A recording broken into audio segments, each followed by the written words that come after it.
Good morning everyone. आशा करता हूँ आप सभी लोग घर पे होंगे और स्वस्थ होंगे, मम्मी पापा की बातें मानते होंगे और घर से बाहर बिना मतलब के तो नहीं ही निकलते होंगे और थोड़ा बहुत एक्सरसाइज पे ध्यान देते हो, मतलब बेसिकली आप प्रोडक्टिव काम ही कर रहे होंगे।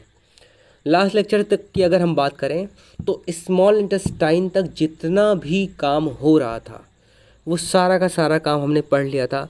हमने ये भी देखा था कि कैसे कुछ फूड आइटम्स ब्रेक डाउन उनका होता है तो फिर वो किस फॉर्म में कन्वर्ट होते हैं।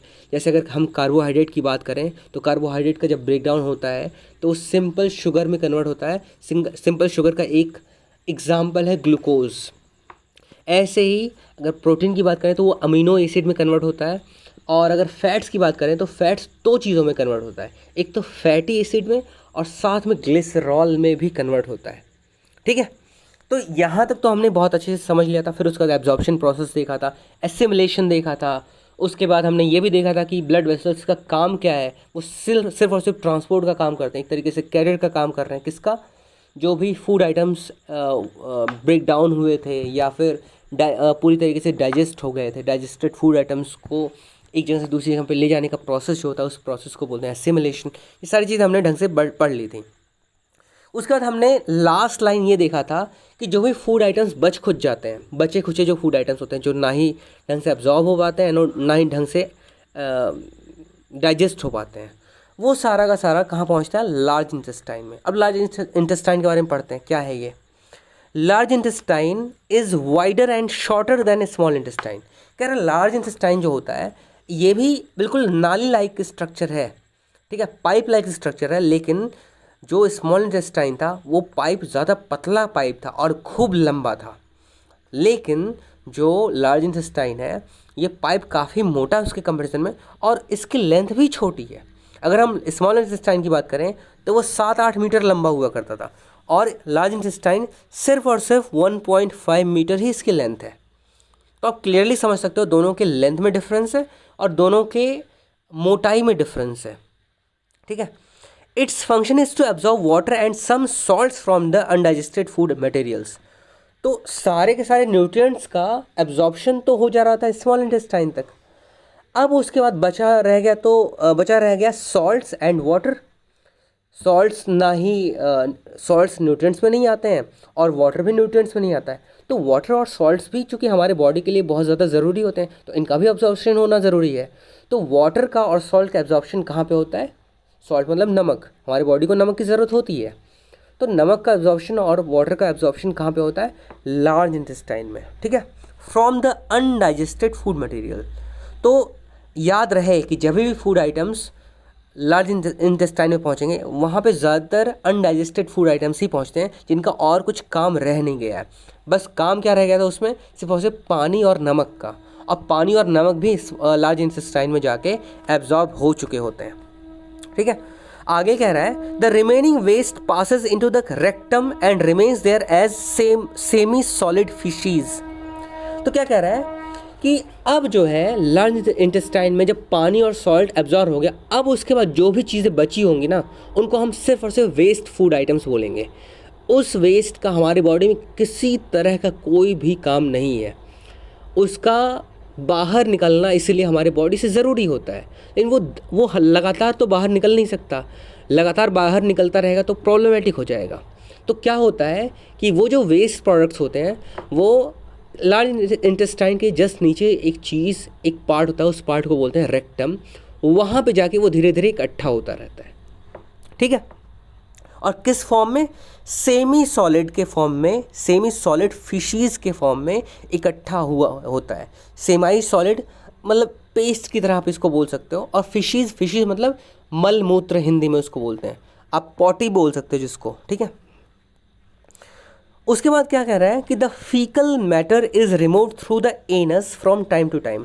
तो एनस जो होता है, जो ओपनिंग होती है, सबसे लोअर बॉटम ओपनिंग होती है, उसके थ्रू टाइम टू टाइम ये जो फीकल मैटर होता है, ये जो सेमी सॉलिड फिशीज थी, ये टाइम टू टाइम निकलता रहता है। जैसे सुबह के टाइम लोग पॉटी जाते हैं तो सुबह के टाइम में जो वो रेक्टम में इकट्ठा हुआ होगा वो एनस के थ्रू बाहर निकल जाता है और इसी प्रोसेस को क्या बोलते हैं? इजेशन। ठीक है, डाइजेशन मतलब उसको पचा लेना पूरी तरीके से खाने को, और इजेक्शन मतलब खाने को जो वेस्ट प्रोडक्ट्स थे, खाने में जो वेस्ट प्रोडक्ट्स थे उनको बॉडी से बाहर निकाल लेना। इस प्रोसेस को बोलते हैं इजेशन या फिर इजेक्शन। ठीक है, तो लार्ज इंटेस्टाइन में 3 पार्ट्स थे, एक तो लार्ज इंटेस्टाइन इटसेल्फ, फिर रेक्टम और थर्ड था एनस। ठीक है, तो आई होप अभी तक जो भी हमने पढ़ा इससे ये सारा का सारा प्रोसेस हमें क्लियर हो गया होगा ढंग से कि ह्यूमन बॉडी के अंदर जो भी फूड की फंक्शनिंग्स होती हैं वो कैसी होती हैं। फूड इवेंचुअली जब बाहर निकलता है फीकल मैटर के फॉर्म में, उसके पहले उसके साथ में क्या क्या हुआ रहा होगा, हमारी बॉडी ने उसके साथ में कैसे कैसे एक्ट किया होगा, बॉडी के डिफरेंट पार्ट्स ने डिफरेंट वे में एक्ट किया होगा। ठीक है, तो ये बिल्कुल बेसिक्स हैं और ये चीज़ें आपको ढंग से याद हो जानी चाहिए। एक बार में नहीं समझ में आ रहा है तो अब 2 बार पढ़ो, 3 बार पढ़ो, जब तक आपको ढंग से समझ में नहीं आया था आप लिख लिख के प्रैक्टिस कर सकते हो इसको। अगर आप एक सीक्वेंस में अगर आप याद करने की कोशिश करोगे तो ज़्यादा अच्छा रहेगा कि सबसे पहले बकल कैविटी, फिर उसके बाद से फूड पाइप के बाद स्टमक के बाद स्मॉल इंटेस्टाइन से जुड़े हुए 2 चीज़ें थी, एक तो लिवर था, दूसरा पैंक्रियास था। लिवर से जुड़ा हुआ एक चीज़ था जिसको गॉल ब्लैडर बोल रहे थे। उसके बाद में स्मॉल इंटेस्टाइन के बाद में लार्ज इंटेस्टाइन में हम 3 चीज़ें पढ़ते हैं, एक तो लार्ज इंटेस्टाइन इटसेल्फ, फिर रेक्टम और थर्ड था एनस। ये सारा का सारा पार्ट हमारे बॉडी का जो पार्ट इन्वॉल्व होता है डाइजेशन प्रोसेस में या फूड की प्रोसेसिंग के प्रोसेस में, इतने ही बस ऑर्गन्स होते हैं। एटलीस्ट हमारे लिए बेसिक जितना हमें जानना चाहिए उसके हिसाब से बस इतना ही है। ठीक है, अब आगे बढ़ते हैं। डायरिया सबने सुना होगा और ज़्यादातर लोगों को हो भी चुका होगा। ठीक है, तो डायरिया के बारे में क्या कह रहा है कि some time you have experience the need to pass watery stool frequently. तो कई बार तुम्हें ऐसा लगता है जहाँ पे तुम्हारे रेक्टम में कुछ सेमाई सॉलिड फीकल मैटर इकट्ठा हो रहा था, उसकी जगह पे सेमाई सॉलिड से ज़्यादा वाटरी स्टूल जो है वहाँ पे इकट्ठा हो रहा है, या ढंग से इकट्ठा भी नहीं हो पा रहा, जल्दी से वो भर जा रहा है। ठीक है, तो आप एक्सपीरियंस करते हो कि आपको जल्दी से वो जो वाटरी स्टूल मतलब वही पॉटी को ही बोलते हैं, उसका दूसरा नाम स्टूल भी है। ठीक है, तो जो वाटरी स्टूल को बहुत जल्दी आपको बाहर निकालने की ज़रूरत पड़ जाती है। ठीक है, कई बार ऐसा होता है। This condition is known as diarrhoea. Diarrhoea कब होता है? जब हमारे बॉडी में हमें जो है रेगुलर बेसिस से जल्दी जो है पॉटी जाने की ज़रूरत पड़ती है, और जब भी आप पॉटी जा रहे हो तो फीकल जो मैटर है उसमें ज़्यादातर करके पानी ही निकल रहा है। ठीक है, या लिक्विड उसमें ज़्यादा है। सेमाई सॉलिड जहाँ पे होना चाहिए था, जहाँ पे वो पेस्ट के फॉर्म में होना चाहिए था, वहाँ पे वो लिक्विड के फॉर्म में, उसमें लिक्विड की मात्रा ज़्यादा है। ठीक है, it may be caused by an infection. और ये चीज़ हुआ क्यों होगा? क्योंकि हो सकता है कोई इन्फेक्शन आपके बॉडी को हो गया हो, या फिर हो सकता है कि फूड पॉइजनिंग हो गई हो। फूड पॉइजनिंग कब होता है? जब आप बासी खाना खा लेते हो या फिर अनहाइजीनिक खाना खा लेते हो, तब हो जाता है। या फिर इनडाइजेशन की वजह से हो गया हो, आपको अपच हो गया हो, ढंग से आपका बॉडी पचा ही नहीं पा रहा चीज़ों को। ये 3 कारण हो सकते हैं जिसकी वजह से आपको डायरिया हो गया होगा। It is very common in India. ये बहुत ही ज़्यादा नॉर्मल है अपने इंडिया में, पर्टिकुलरली एमंग चिल्ड्रन।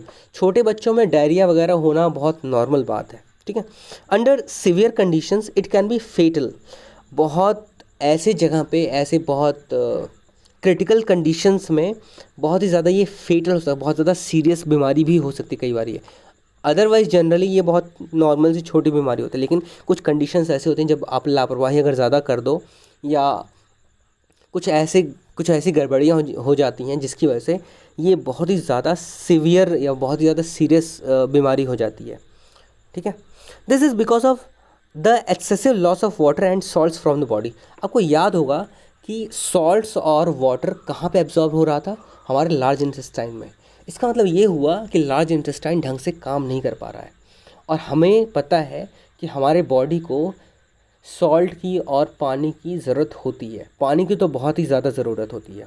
अब मान लो पूरे बॉडी को पानी की ज़रूरत है और उसमें से आधा पानी आपकी बॉडी से बाहर निकल गया, तो ये तो बहुत ही ज़्यादा प्रॉब्लमेटिक सिचुएशन हो जाएगी आपकी बॉडी के लिए।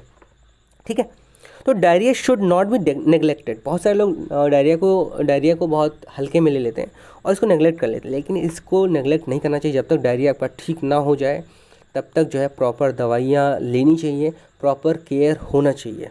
और डॉक्टर ने जो भी दवाई के साथ में फूड आइटम्स खाने को रिकमेंड किया है उसको स्ट्रिक्टली फॉलो करना चाहिए, ठीक है। Even before a doctor is consulted, the patient should be given plenty of boiled and cooled water with a pinch of salt and sugar dissolved in it. तो क्या कह रहा है कि डॉक्टर को कंसल्ट करने से पहले भी अगर डायरिया हो गया तो ज़रूरी नहीं है कि आप तुरंत के तुरंत डॉक्टर से जाकर मिल लोगे। तो डॉक्टर से मिलने से पहले ही आपको एक काम तो करना चाहिए कि पानी को खौलाओ, उसको ठंडा करो, उसमें थोड़ा सा नमक और थोड़ा सा चीनी डाल के उसको घोल के पिला दो, ताकि जो बॉडी में पानी का या फिर नमक का साथ में लॉस हो रहा है वो जो है मेंटेन रहे, जितना बाहर निकल रहा है उतना वापस से अंदर जाता रहे, ठीक है, ताकि बहुत ज़्यादा सीवियर कंडीशन ना हो पाए, ठीक है। This is called oral rehydration solution. और ये जो ड्रिंक आपने बनाया, पानी को गर्म करके वापस ठंडा किया, उसमें जो नमक डाला, थोड़ा सा चीनी डाला, उसका जो घोल बनाया, उस सॉल्यूशन को क्या बोलते हैं? Oral rehydration solution. और इसको ORS, इसको शॉर्ट फॉर्म में बोलते हैं। तो एक क्वेश्चन ये भी बन सकता है कि ORS का फुल फॉर्म बताओ। तो आपको क्या बोलना है कि ओरल रिहाइड्रेशन सॉल्यूशन। रिहाइड्रेशन का क्या मतलब हुआ? डिहाइड्रेशन जो आपको बॉडी को हो गया था, आपकी बॉडी में जो पानी की कमी हो गई थी, उसको बोलते हैं डिहाइड्रेशन, ठीक है। डिहाइड्रेशन की कमी को पूरा करने के लिए ऑब्वियस सी बात है, आप पानी ज़्यादा पियोगे, तो पानी के साथ में नमक और चीनी को लेने का जो प्रोसेस है, इसको हम बोलेंगे रिहाइड्रेशन का प्रोसेस। और इस सॉल्यूशन को इसीलिए हम बोलते हैं ओरल रिहाइड्रेशन सॉल्यूशन। ओरल मतलब जो मुंह के रास्ते से लिया जाता हो, ठीक है। और सॉल्यूशन आपको पता ही है कि दो चीज़ों से मिलकर बनता है, एक सॉल्यूट और दूसरा सॉल्वेंट। तो तीनों वर्ड का मीनिंग मैंने आपको बता दिया, आपको ढंग से ये चीज़ें समझ में आ गई होंगी, और आपको ये भी समझ में आया होगा डायरिया किसको बोलते हैं।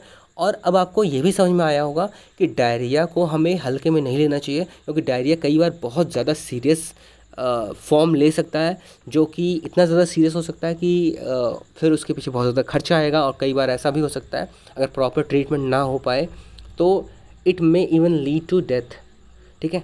तो इन चीज़ों को हल्के में नहीं लेना है, और डॉक्टर के आने से पहले ओरल रिहाइड्रेशन सॉल्यूशन बनाना आना चाहिए, और बना के रखना ही चाहिए। कच्चा पानी नहीं पीना होता है, नल का पानी डायरेक्टली निकाल के नहीं पीना होता है, उसको गर्म करके फिर ठंडा करके उसमें नमक और चीनी मिला के फिर उसके बाद ही पीना होता है, ठीक है।